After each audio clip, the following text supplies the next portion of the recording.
أعوذ بالله من الشيطان الرجيم بسم الله الرحمن الرحيم الحمد لله رب العالمين والصلاة والسلام على سيدنا محمد وعلى آله وصحبه أجمعين والسلام عليكم ورحمة الله وبركاته. Frères et sœurs, assalamu alaikum wa rahmatullahi wa barakatuh. J'espère que vous allez tous et toutes bien. En ce tout début d'après-midi de ce jour de vendredi 8 septembre de l'année 2017, il est précisément 14h07. Bonjour à toutes les personnes n'étant pas de confession musulmane qui, pour X ou Y raison, écouteraient cette présente vidéo. Il existe, un certain nombre d'avocats, lesquels, pour défendre leurs clients, et quand le dossier le permet, essayent de jouer sur les lacunes du dossier. Néanmoins, il faut savoir que ces avocats ne vont pas trop loin, parce que non seulement ils passeraient pour des effrontés, mais aussi qu'ils peuvent encourir un outrage à un magistrat, et que par conséquent, ils ne vont pas trop loin lorsqu'il s'agit de défendre leurs clients en raison d'un certain nombre de lacunes, alors que les faits sont clairement établis. Alors il faut savoir que chez nous, nous avons les mêmes. Nous avons exactement les mêmes. À la seule différence que chez nous, ils ne craignent pas de passer pour des effrontés, dans la mesure où on ne voit pas leur visage, et ne craignent pas non plus un outrage à magistrat. Puisque, à défaut de pouvoir jouer sur les lacunes d'un dossier dans lequel il n'y a absolument aucune lacune, ils essayent tout du moins de jouer sur les lacunes cérébrales des gens. Et ils savent qu'elles sont nombreuses et importantes. Vous savez, lorsqu'une personne passe devant un tribunal, qu'il est poursuivi pour un crime, par exemple pour un assassinat ou un meurtre, et que dans ce dossier, le magistrat du siège a entre les mains un dossier où on a l'ADN de la personne, où on a les empreintes digitales, où on a les photos, où on a les témoins, où on a retrouvé ses vêtements avec du sang de la victime, où on a son bornage téléphonique, où on a des écoutes téléphoniques, et que finalement, on ne retrouve pas l'arme du crime. Et que finalement, on ne retrouve pas l'arme du crime. Est-ce que pour autant,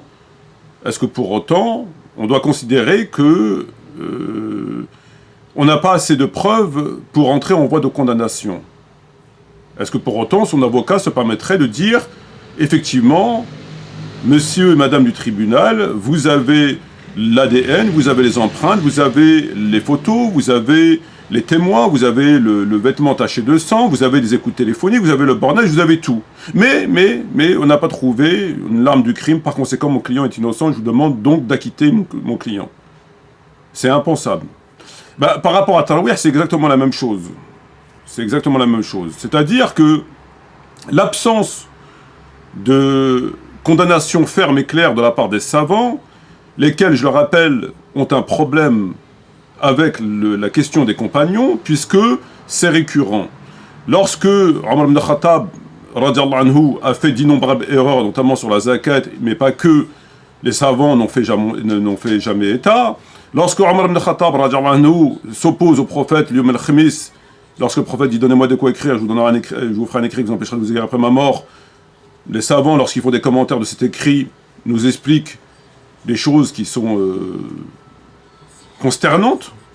Lorsque on parle de Muawiyah ibn Abu Sufyan avec un dossier, un casier judiciaire long comme le bras, on nous explique que finalement non, que finalement les deux avaient raison, que finalement Siffin, que finalement ceci, que cela. Et donc on constate très clairement que les savants, malheureusement, non pas de la retenue, mais occultent ou minimisent les faits lorsqu'il s'agit de questions des compagnons. Et pour la question de Tarawih, on est exactement dans le même cas de figure. Nous avons un certain nombre d'éléments qui sont similaires à l'ADN, aux preuves, aux écoutes téléphoniques, au bordage et tout ce qu'on voudra, qui sont très clairs. Donc on ne peut plus se soustraire et considérer qu'on n'a pas assez d'éléments. Et vous avez des gens qui viennent vous expliquer qu'en occultant tous ces éléments, que le simple fait que les savants n'ont pas dit clairement que c'est une innovation blâmable, par conséquent, on doit considérer que ce n'est pas une innovation blâmable. C'est exactement la même chose. La première des questions qu'il faut poser à ces gens, c'est la suivante. Dans le Bukhari Muslim, nous avons ce fameux hadith qui dit « Fassalu aynas fi buyutikum » priez aux gens dans vos demeures. Bukhari Muslim, qui parle spécifiquement de Salat al-Tarawih. Ma question étant la suivante, pourquoi désobéit-on au prophète? Au nom de quoi on se permet de désobéir au prophète lorsqu'il dit « Fassalu aynas fi buyutikum » c'est un amr, priez dans vos demeures. Pourquoi on désobéit au prophète? Quelle est l'explication? Au nom de quelle science, au nom de quelle piété, au nom de quel verset coranique, au nom de quel hadith on se permet de désobéir au prophète, alors que ce hadith est authentique et dans Bukhari de Muslim. La deuxième des questions, c'est, nous avons vu que le prophète alayhi salam n'avait pas prié avec ses compagnons. Dans Bukhari Muslim, nous avons 5 ou 6 textes dans Bukhari et identiques dans Muslim, où on voit qu'à chaque fois le prophète alayhi salam n'a pas prié avec ses compagnons, qu'ils ont prié avec à son insu. Si bien qu'on retrouve le mot, les termes, j'ai vu ce que vous avez fait, ce qui m'a empêché de vous rejoindre, j'ai senti votre présence, etc. Pourquoi nous affirme-t-on, alors que le prophète avait prié avec ses compagnons 3 à 4 jours? Sur quoi se base-t-on dans Bukhari Muslim pour dire qu'il a prié avec eux? Nous avons un troisième texte où le prophète alayhi salam, dans le même hadith, dit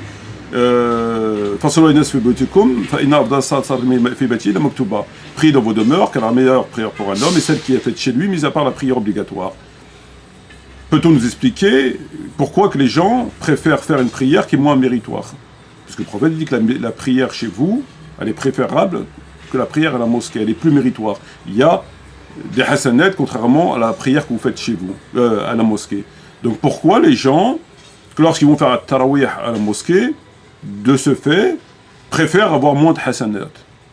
Est-ce qu'ils estiment qu'ils ont trop de hasanat et qu'ils ont peur d'aller, que Dieu ne puisse pas les payer finalement, ne puisse pas honorer sa dette avec le paradis? Pourquoi ils font quelque chose dans laquelle il y a moins de hasanat?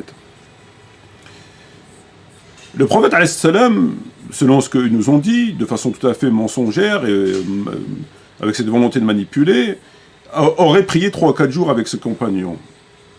Alors que le prophète, on a bien vu, n'a jamais prié 3 à 4 jours avec ses compagnons. Et ils nous ont dit que c'était donc une sunna, parce qu'il a prié 3 à 4 jours.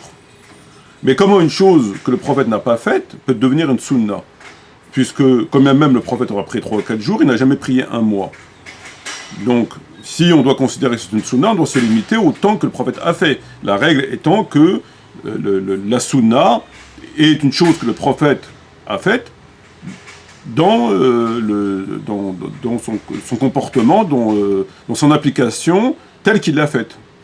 On ne peut pas se permettre de l'étendre, de la multiplier, de la prolonger, etc.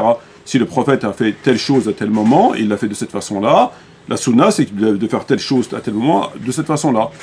Donc comment peut-on nous dire que c'est une sunna, puisque le prophète n'a jamais prié de sa vie durant un mois? On nous avait affirmé qu'il y avait un consensus sur la question, il y avait un ijma', et on se rend compte que finalement il n'y a jamais de consensus.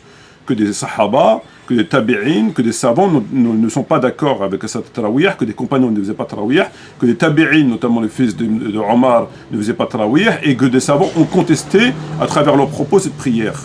Donc comment peut-on nous dire qu'il y a finalement consensus?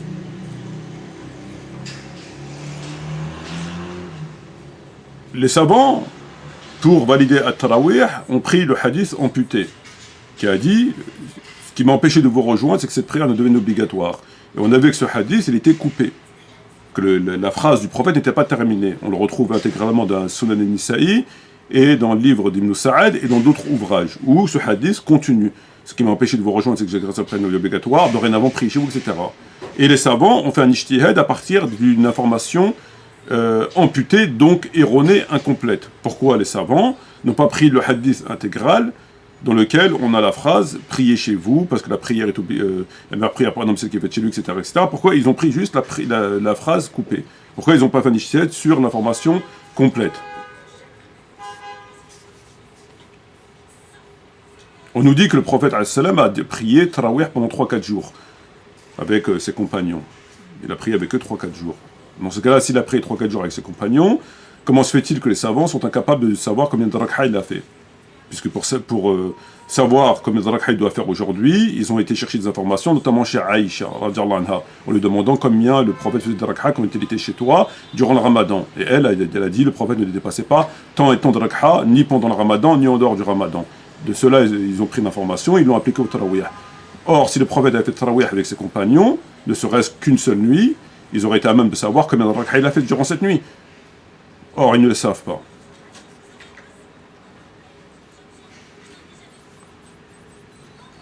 Comment se fait-il que c'est une sunna, comme ils le disent, que l'imam Malik, que l'imam Tahawi, que l'imam Shafi'i, et que bien d'autres, que des compagnons, que des tabi'in, ne l'ont pas accompli, ne l'ont pas faite? Est-ce qu'on peut penser que tous ces gens se soient détournés d'une sunna? Il y a des compagnons, des tabi'in, des savants, qui ne faisaient pas de tarawih. Or, on nous dit que c'est une sunna muakkada, certifiée. Comment se fait-il que ces gens ne l'ont pas respectée? Est-ce qu'on peut considérer qu'ils ne voulaient pas respecter la sunna? Nous avons le prophète qui dit « Priez chez vous ». Fasallu fi buyutikum. Eux, ils font le contraire, ils prient à la mosquée. Nous avons le prophète qui dit « La prière, la meilleure prière est celle qui est faite chez vous, mise à part la prière obligatoire ». Eux, ils font le contraire, ils font une prière qui est moins bonne. Nous avons les savants qui disent « Il est préférable de prier chez vous », mais eux, ils ne suivent pas les savants, ils font à la mosquée. Donc finalement, à chaque fois, ils font le contraire.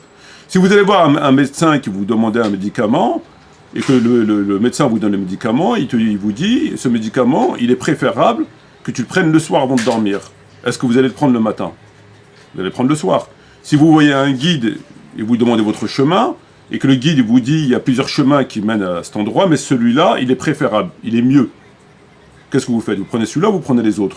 Donc c'est quand même assez étrange, à chaque fois ils font le contraire. Le prophète il dit priez chez vous, il prie à la mosquée. Le prophète il dit la meilleure prière est celle qui est faite à la maison, ils vont à la mosquée. Les savants disent il est préférable de prier chez vous, mais ils ne suivent jamais finalement. Finalement, ils font toujours le contraire.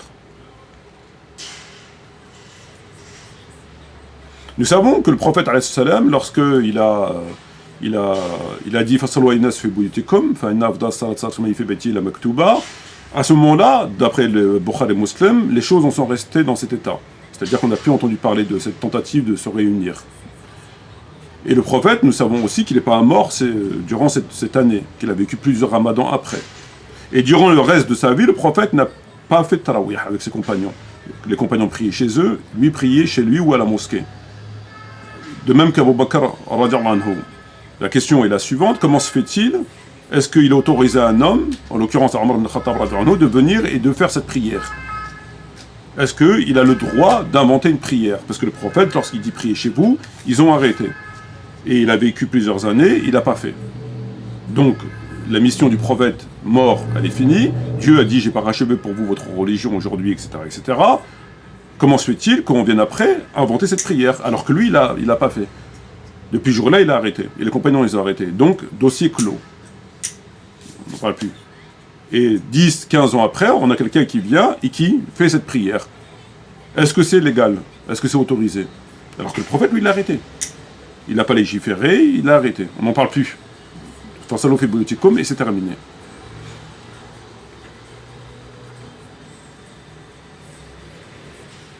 On nous dit que c'est pas une innovation blâmable, que les savants ne disent pas que c'est une innovation blâmable. Ils recommandent de prier chez soi. Ils recommandent. Ils conseillent, c'est préférable. Sur quoi ils se basent pour dire c'est préférable? Parce que le hadith, il dit pas que c'est préférable, il dit priez chez vous. C'est un ordre. Il laisse pas le choix. C'est pas préférable. C'est un ordre. Très bien. Néanmoins, eux, ils disent que c'est préférable. Ils ont minimisé le propos. Très bien. La question est très simple, c'est que vous avez le hadith priez chez vous, et vous avez... Est-ce que c'est une innovation blâmable? Si on valide le hadith priez chez vous, et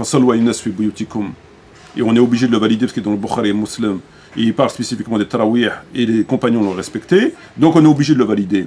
À partir du moment où on le valide, est-ce qu'on peut considérer que ce n'est pas une innovation blâmable? Parce que lorsque on sait que le prophète a dit priez chez vous, on sait qu'il nous a donné un ordre de prier chez soi. Faire le contraire de ce qu'il a dit, ne pas lui obéir, est-ce que c'est blâmable ou pas? C'est forcément blâmable. On ne peut pas valider ce hadith et considérer que c'est pas blâmable. Parce que si on le valide, on reconnaît de fait que le prophète a dit prier chez soi. Et on doit lui obéir. Et on doit faire ce qu'il nous demande. Dès lors qu'on valide ce hadith et qu'on fait le contraire de ce qu'il a dit, c'est que forcément, on tombe dans le blâmable. Est-ce que il y a une récompense à faire tarawih? Ben, la désobéissance au prophète, lorsqu'on désobéit au prophète, est-ce que ça engendre des hasanat? Lorsqu'on désobéit au prophète, est-ce que ça engendre des hasanat? Évidemment que non. Ou alors il faut nous sortir le verset ou le dalil. Désobéir au prophète ne peut pas engendrer de hasanat. Est-ce que ça peut engendrer une punition? Évidemment que oui. Tu désobéis au prophète, tu peux être puni. Parce que le prophète a dit priez dans vos demeures. Donc, il est évident que dès lors qu'on valide ce hadith, et on n'a pas le choix que de le valider, on n'a pas le choix, donc on le valide, le prophète a bien dit priez dans vos demeures.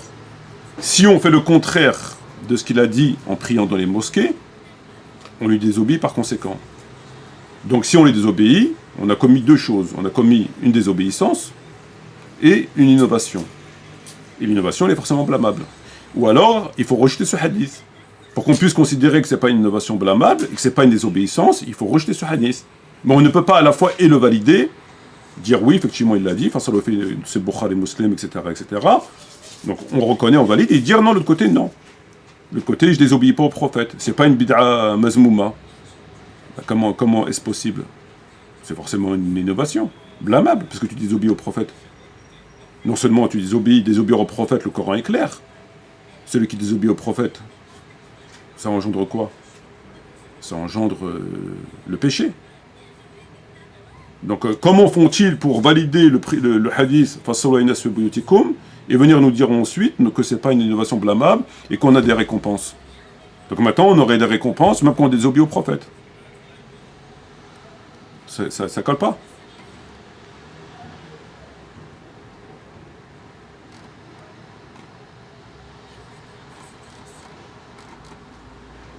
Donc autour de cela, il faut évidemment ne pas tomber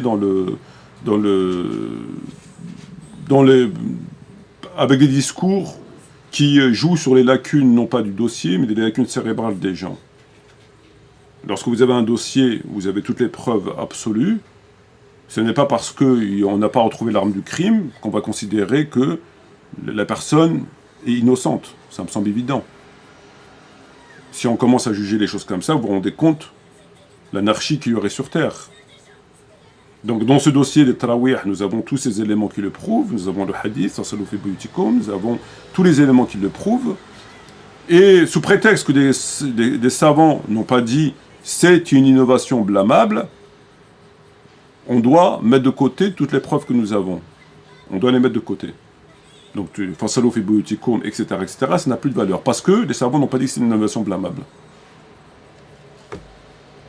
Ben, il faut nous expliquer tout cela. Il faut nous expliquer pourquoi on désobéit au prophète, etc., etc. Il faut nous l'expliquer.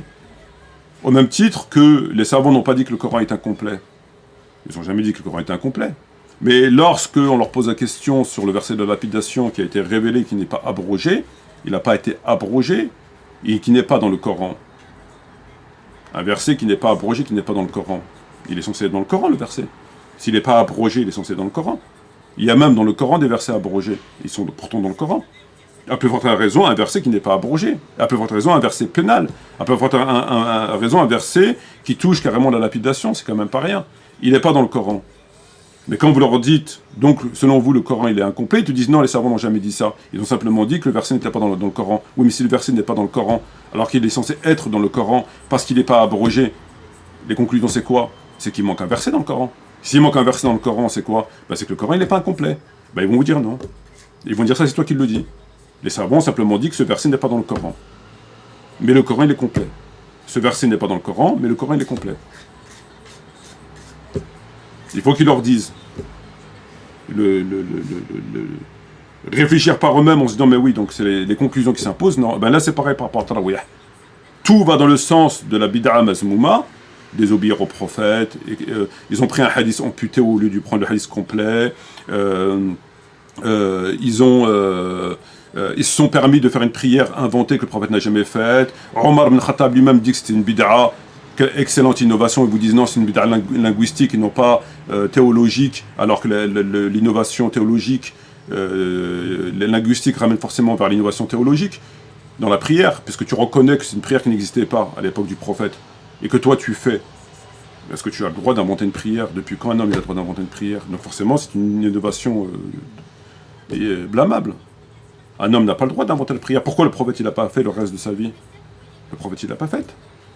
Il a pas légiféré. Il a légiféré dans l'autre sens. Il a légiféré dans le sens où ne faites pas. Il a légiféré dans l'autre sens. À présent, ils sont venus la faire. Donc, il faut pas, il faut faire très attention à ces manipulateurs qui vont chercher tels des avocats, et encore même les avocats, ils font attention de ne pas tomber dans l'outrage à un magistrat et de ne pas passer pour des effrontés, d'aller chercher des petites lacunes dans un dossier pour dire non mais en fait compte, regardez ici, il n'y a pas...